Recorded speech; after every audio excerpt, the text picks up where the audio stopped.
North Melbourne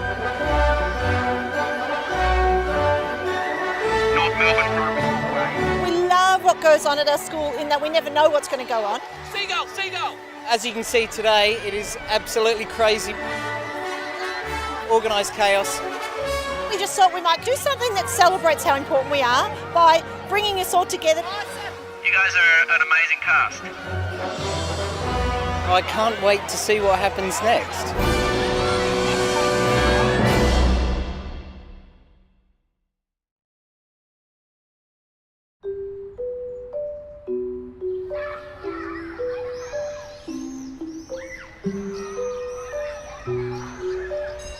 It's like a microcosm of the bigger city of Melbourne. So in saying that, it's kids from all different cultures coming together. It doesn't matter which country you might have come from or your parents have come from. These kids, they accept that difference. It's just us.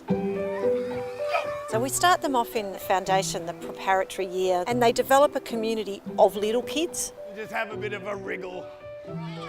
Like that. It's really funny. At the start, they come in and it's a bit like herding kittens. First term can just be manic. Code brown, as we like to call it, tears. Kids will just stand up in the middle of a lesson. They'll take their socks and shoes off and wander out to their bag and start eating. They just don't really know the way a school works yet. He didn't really go on the monkey bars. Thank you, Hillary. And they're not used to working together. It's a bit scary sometimes getting up and sitting on the teacher seat. And so we've reached this part of the year now that we're in term 3 and the kids have really started to get a handle on things. So it's a pretty magic sort of time to get in as a prep teacher.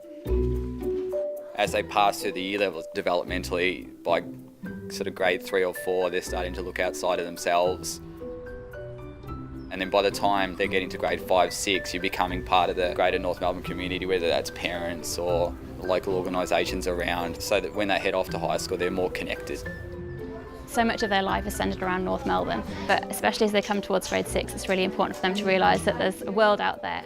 To start off with, who can tell me what the United Nations actually are? The unit we've just done on energy and renewable energy, they're all really passionate about these big global issues, and it's great to see them getting involved because they're the ones who are going to be leading the future. We know that an app can teach you things, but what is it between YouTube teaching me to knit and someone sitting down with me teaching me to knit that's going to be different? It's the passion.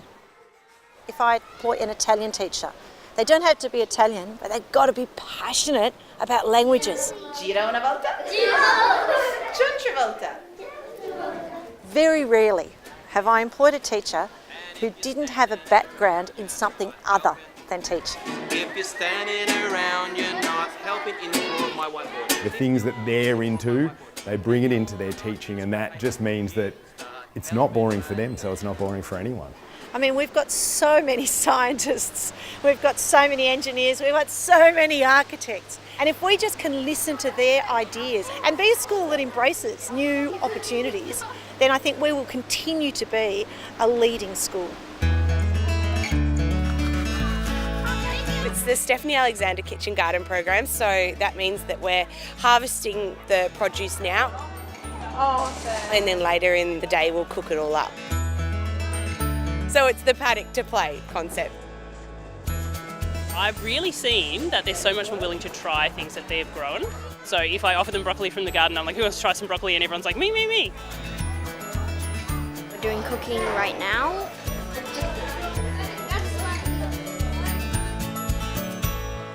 We're making a rocket and beetroot salad. Chop it nice and finely. Then we're also making flatbread. I love cooking, but my favourite part is definitely the eating. The food is just amazing. It tastes way better than anything you can buy at a store.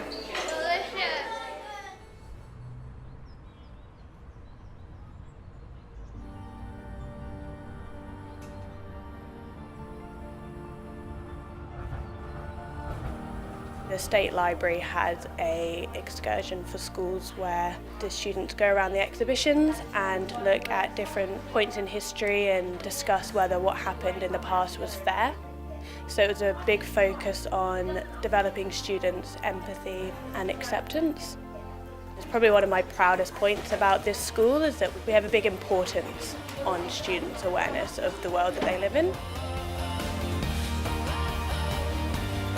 The opportunity to explore science works and go to the planetarium. It's a wonderful learning experience for the children. Currently in science we're learning about forces and sort of friction, gravity, push and pull, so it's very exciting. For a lot, it's their first experience in a camp setting.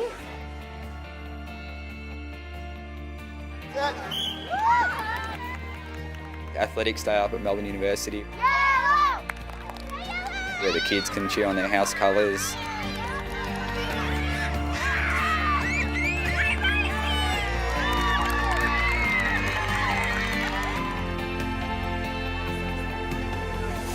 We pulled up here on the bus and the first thing a lot of them did was just run straight to the snow to feel it. No gloves on, freezing cold hands, but it's that experience that they've never had before. Coming to a place where it's covered in white, it's almost like a dream. It's something that the kids would make up in their minds and envision. So to see it come into fruition, they're elated and you see their faces filled with joy for that first time going, it's like I'm in a movie. Falls Creek's a good choice for our kids. It's got a real family feel to it up on the mountain. The character strengths they can get from coming up here, you can't put a price on that. This is a big experience for them. They're in a cabin with their mates, which is really exciting.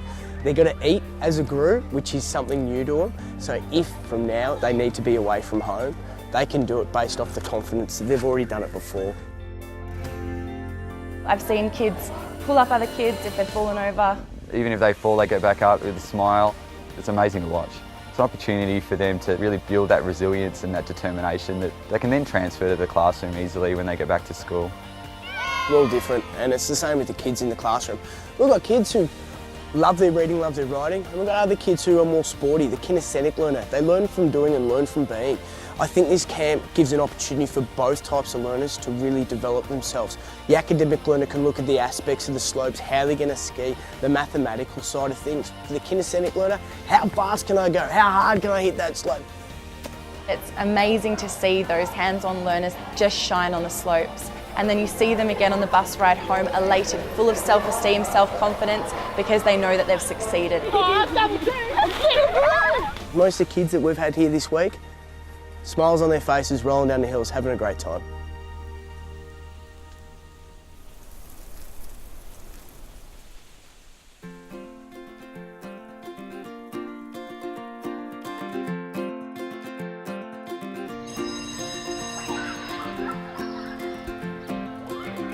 Whenever I interview, I think, what are you going to bring to North Melbourne Primary School that makes you different or better than anyone else? So when someone comes in and says, I want to start a drama club, okay. I wanted to keep it very much directed by the kids as much as possible. They create the performances themselves. You know, here's the theme, what can you come up with? Hello and welcome back to part 2 of the auditions for The Green Sheep. You don't really look like a sheep. Out you go. Predominantly they end up being really funny. So they like going down the humour route.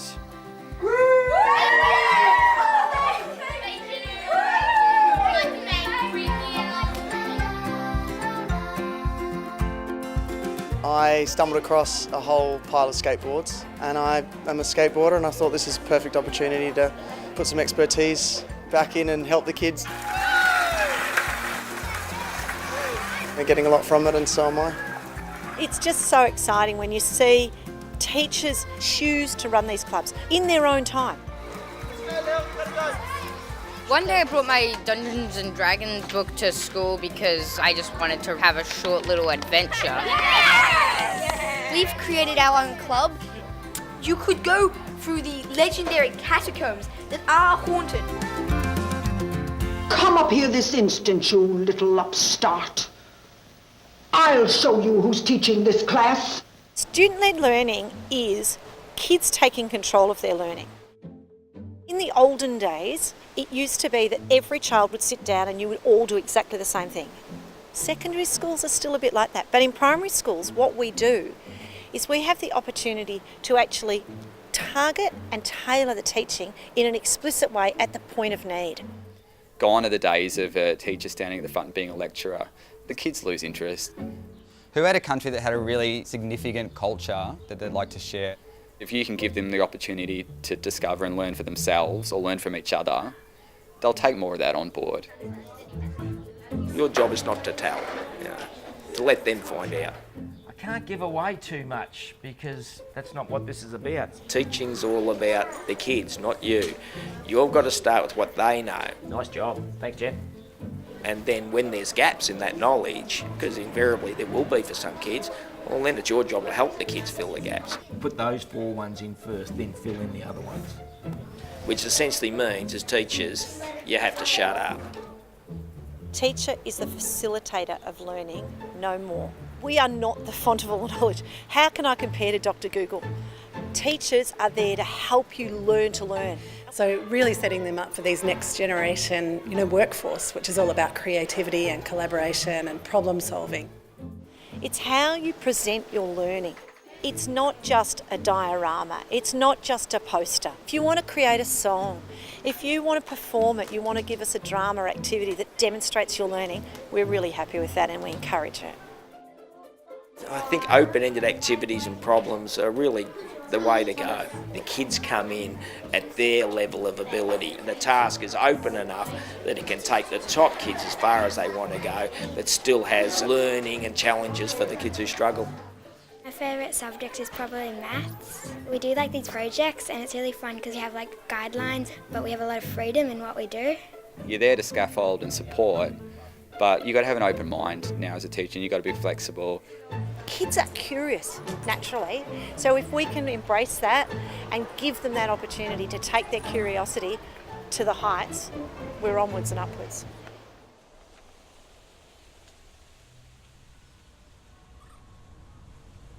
Look at what education looked like. The 1900s with the desks and the straight-laced teacher up the front. But why would you focus all your attention on one person when the focus has got to be on the community of learning? As we've developed and grown as a school, what we thought is, what is the best use of spaces so that the kids can learn in their best way? I was a part of the school's first ever flexible learning space when we first built the Flex building. So we had this great amount of scope to try things and to see what worked well and what didn't work. And so over the years we've sort of got it down to a fine art and realised that what it's all about is having diversity of the way things operate in the classroom. We had an ergonomist out here who had a look and said, kids need to be able to move. It refocuses them. You can work wherever you want. There's a lot of different furniture. You can work on the floor, stools, beanbags and couches.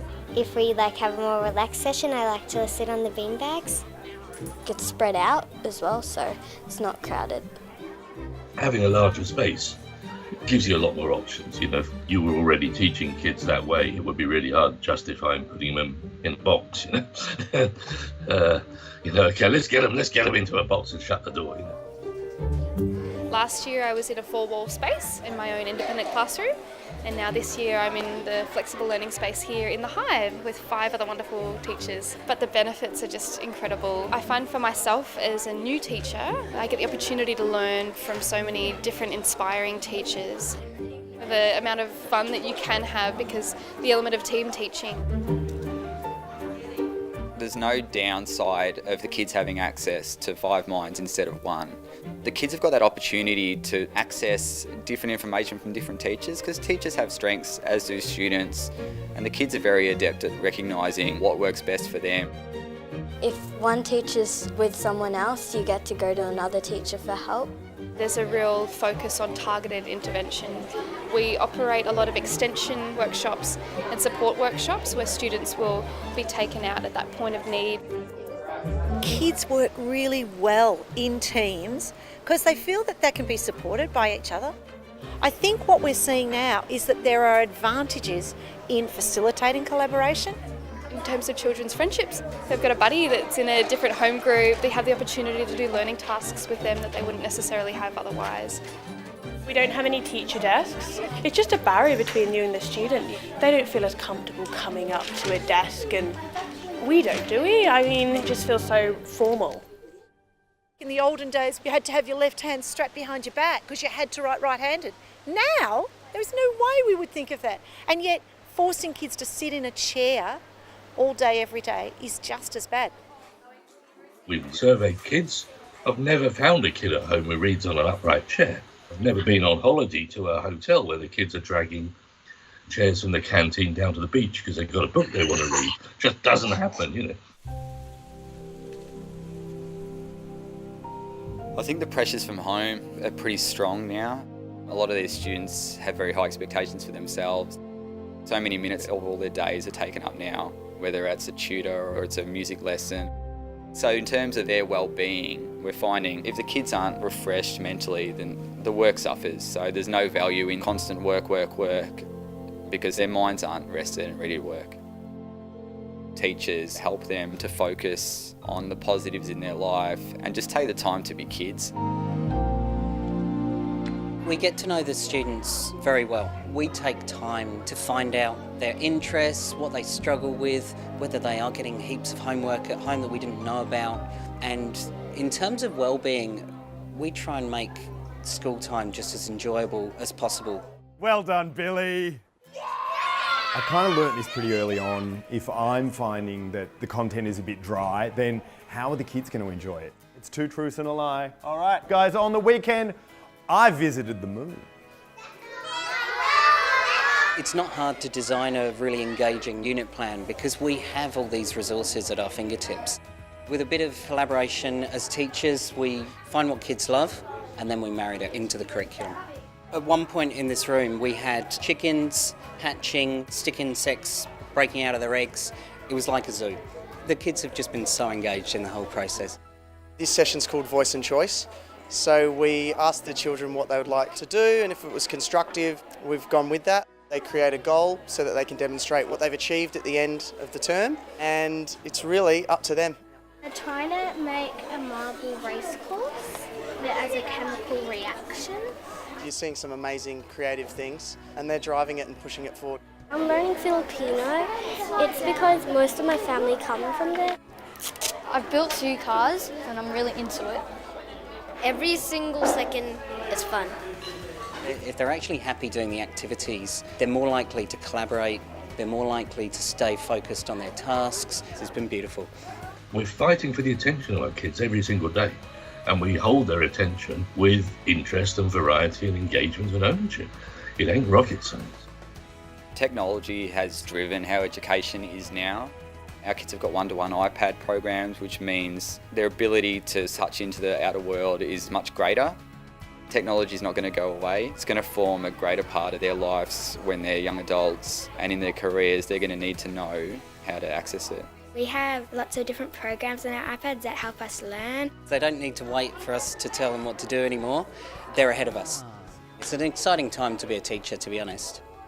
So this is another classic example of North Melbourne Primary School. We have kids designing with the 3D printers. Scratch off all of this outer surface and your design should be underneath.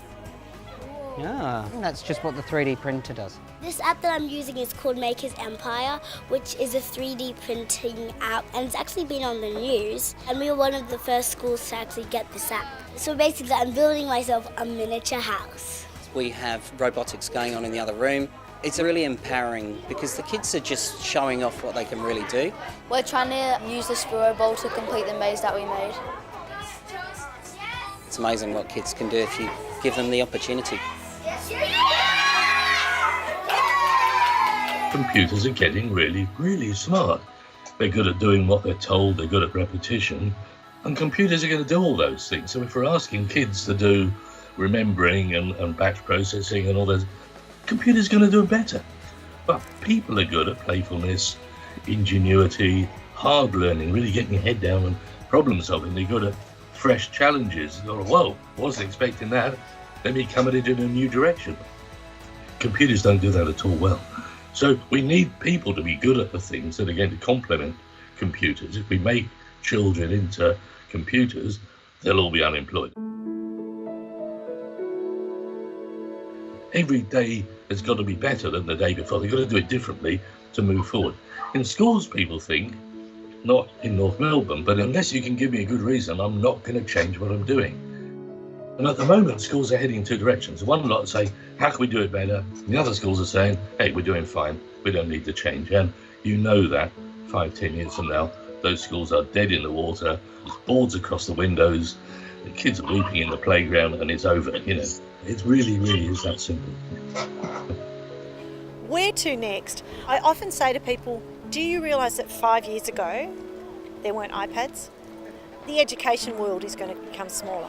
You know, we can have an expert from Ontario comes over and explains what they did to improve literacy, and we can replicate that, or we can follow the guru from New Zealand who was Mari Clay, the reading recovery teacher. The kids are working on a sustainability project. What's to say that they can't do that hand in hand with a group in China or a group in India? The next big jump will be a bigger connection to the outside world. Teachers used to teach from a textbook. This is what you need to know to go into the world. We have no idea what they need to know to go into the new world. So what we have to do is get them ready to learn. Like, it's learning forever. There's no stopping to learning. The staff have a commitment to a philosophy of teaching that's really spot on. So it's come from the top. With my work here, when I've modelled in classrooms and the PD I've done with the staff, it hasn't been, oh, it's a one-day wonder. It's, okay, now we're going to follow that up.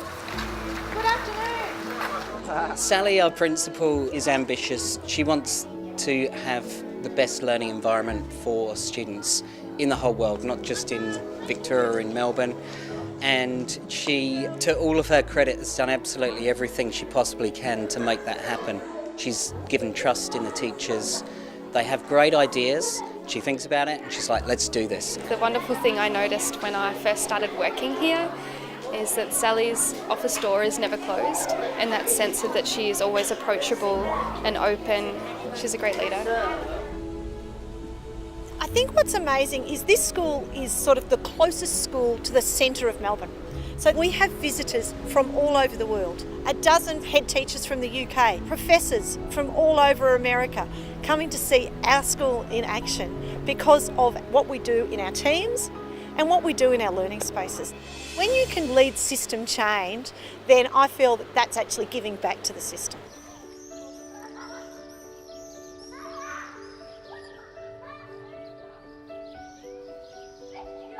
Our experience of North Melbourne Primary School has been this amazing culture of care, which extends from the preps all the way through to the grade 6s and to the staff group. Very lucky to be in a place like North Melbourne. You build up that relationship with your colleagues, and that in turn creates this family-like nature, and everyone's really supporting and looking after each other. The student-teacher relationship is one that's so important at this school. Seeing the teachers take the time to sort of be kids as well, dress up on book week or be a bit silly on camp. If the kids see that real human side of the teachers, then the relationships are easy to form, and they're the most important thing in teaching. One of our grade 6 teachers, Tom, when we were in camp, he split his pants. The teachers are really great because they're really funny. And they're really open and they're really nice to you. There's no bullies and you can easily make friends. And in the playground, if someone's hurt, everyone helps each other. At playtime, they have lots of playgrounds. This school is amazing. And I moved into the school at grade 2. In the first day, I was like, oh God, there's a lot of people. I was really nervous. It's really easy to make friends. I was like, this is awesome.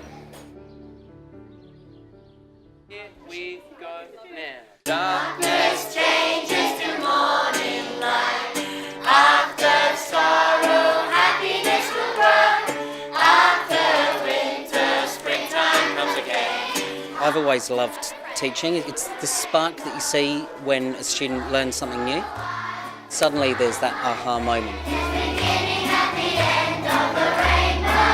It's just so satisfying to see them fill with confidence and then they just blossom. It's those moments where you're making a difference, and it happens all the time. It's an exhausting job, But when you see the kids have that little win, it makes it worthwhile. I am very, very proud because this school is incredible.